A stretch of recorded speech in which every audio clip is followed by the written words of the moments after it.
Welcome back, everyone, to the Deep Dive, brought to you by the team here at Nomadic Enterprises. We're continuing our exploration, today is the next deep dive from Forgotten Wisdom Radio, into a really big question. Why would someone actually choose to live off-grid today? It's a fascinating question, and this is part 3. We've been using insights from the author Spirit Walker, who laid out 6 core reasons. In the last couple of sessions, we covered the first 4, remember?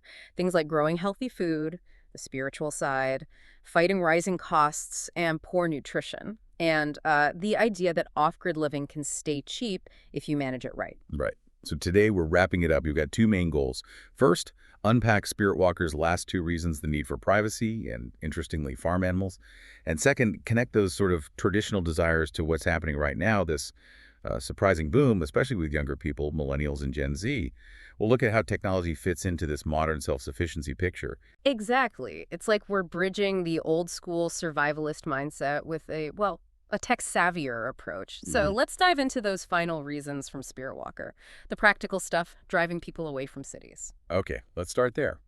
Reason number 5, keeping farm animals. It's about self-sufficiency, but also practicality. Yeah, and this is often a hard stop in urban or even suburban areas. Most towns just won't let you keep chickens or goats or rabbits, the kind of animals that can really make a dent in your food costs. Spirit Walker points this out as a major push factor. And it makes sense economically, right? Yeah. Raising your own meat, eggs, it cuts the grocery bill down significantly. Yeah. Plus, you control the quality, which is a huge deal when you look at how expensive and, frankly, sometimes unnatural store-bought food is getting. But Spirit Walker adds another layer, something maybe less obvious but really important today.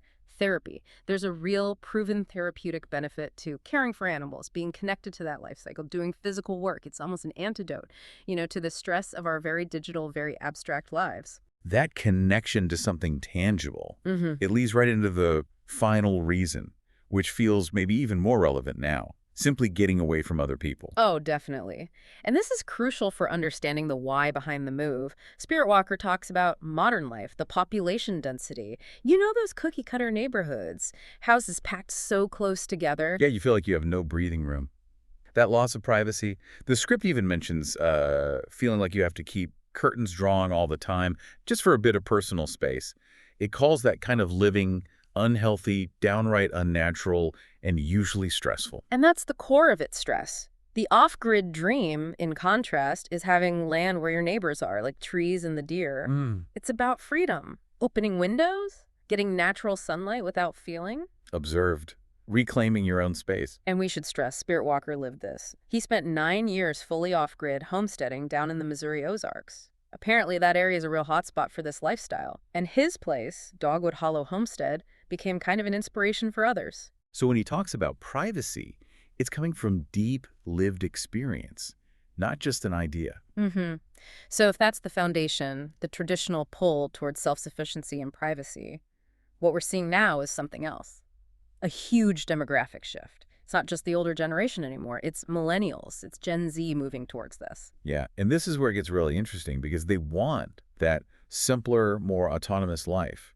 Right. But they haven't ditched technology at all. They're actually using it.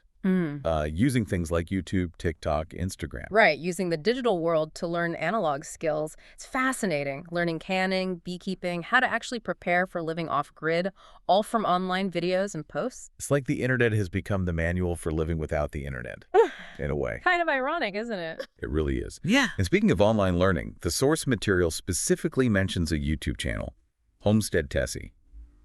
Spirit Walker apparently knows Tessie, considers her a friend, follows her channel, and recommends it as a really good starting point for anyone listening who wants practical tips and tricks for making this off-grid journey work. That kind of digital mentorship seems absolutely key for this new wave. And it's not just a feeling, there's data. A 2023 poll from Homesteaders of America, they surveyed 4,000 people. Nearly half were under 39, millennial or Gen Z.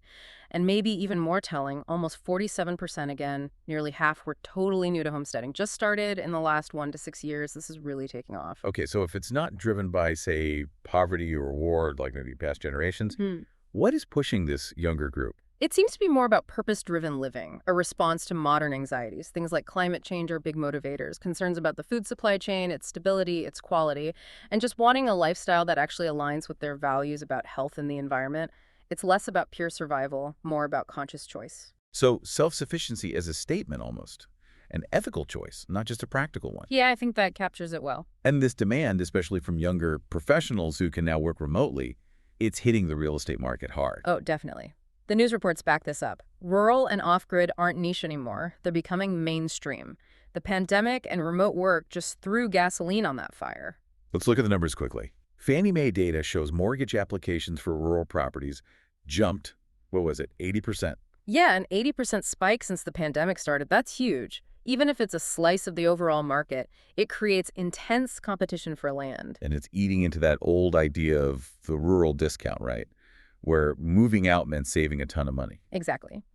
Prices in rural areas have shot up faster than in cities, 64% growth from 2019 to 2025 versus 42% in metro areas. Now, rural is still cheaper overall, like median price around $300,000 versus maybe $348,000 in the city as of July 25. Okay. But that gap, it used to be a 25% difference back in 2019. Now it's down to just 14%. It's shrinking fast. So what enabled this? What made it possible for city professionals to even consider moving way out there? One word: internet. Reliable, high-speed internet access. The brokers quoted in the sources call it the game changer. It lets people keep their city jobs, their careers, but live hours away. That's what's driving demand for properties with actual acreage. You don't have to give up your income anymore. But wait, isn't that a bit of a contradiction? An interconnected, high-speed, internet-dependent, off-grid life. It sounds less like escaping the grid and more like stretching it. Selective disconnection. That's a really important point. And it highlights that self-sufficiency exists on a spectrum. The need for connectivity for work is precisely why this whole movement isn't just rural. We have to talk about urban homesteading, too. Okay, so define that for us. What does urban homesteading look like? It's basically applying the core ideas, taking control of your food, reducing consumption, but doing it where you are, even in a dense city or suburb. So maybe it's vertical gardens on a balcony. Maybe it's preserving food you buy from the store. Or small-scale stuff, like the example of the Kyle family in Ohio raising rabbits and quail in their suburban backyard. And the motivation is similar to the rural folks. Pretty much the same drivers. Oh.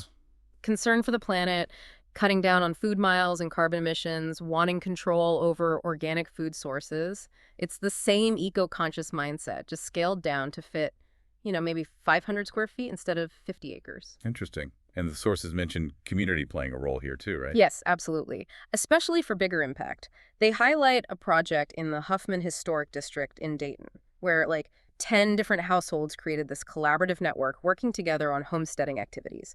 It shows how self-sufficiency can easily become communal sufficiency. Working together makes it more powerful. Okay, so we have this whole range, this spectrum, from, as the source says, tomatoes out on their little lanai, all the way to a full-blown off-grid farm. But for people just starting out, especially those making a big leap from city life, there's a warning here too, a reality check. A big one. The learning curve is steep, and the risk of burnout is incredibly high. The advice from people who've seen it happen is pretty clear. Don't try to go whole hog all at once. Right. Moving straight from a downtown apartment to a remote cabin with no running water, that often ends badly. So the suggestion is maybe start while still on grid, learn skills gradually, transition at your own pace. Exactly. Learn at your comfort level. People just consistently underestimate the sheer amount of work, physically and mentally. Yeah. And they underestimate remoteness, too. Ah, yeah. There's that story about the broker in Montana. Right. Driving a client an hour and a half on rough roads way out there. And the client, who was clearly used to paved streets and convenience stores, basically got one look and said, okay, maybe not quite this remote. Uh-huh. Yeah, I can picture that. The fantasy versus the frozen reality of shoveling snow. Precisely. It really underscores the need for preparation, for bridging that gap between the dream and the day-to-day. And for listeners who are seriously considering any part of the spectrum, maybe just starting with urban gardening or planning a more robust setup, we should mention the Forgotten Wisdom online marketplace. It's designed as a resource for exactly this, finding gear and info for off-grid living, survival, homesteading. Helping you get ready for the practical side. Good resource. So pulling it all together, what's the big picture for you, the listener? We're seeing this deep desire for autonomy, for privacy, for control over basic needs like food. It's driving a whole new generation, these digital natives, back towards the land, or at least towards land-based skills. And they're using digital tools, maybe channels like Homestead Tessies, to learn very analog ways of living. Plus, there are strong economic wins and environmental concerns pushing this trend forward. Yeah, the very idea of off-grid seems to be changing. It's less about total isolation now, maybe more about intentional connection, deliberate self-reliance based on principles. Which leads to a final thought, something for you to chew on. Given this huge surge in demand, this shrinking rural discount, what happens next? How does the meaning of off-grid or rural living change when that price difference basically vanishes? When having acreage isn't the affordable escape anymore, but maybe a luxury item? That's a powerful question for the future, definitely. Where does self-sufficiency go from there? We really encourage you to dig into the sources yourself, Spirit Walker's articles, the market reports, all of it. As always, you'll find the links right there in the description. Thanks for tuning in for this deep dive. And remember to keep seeking out that forgotten wisdom.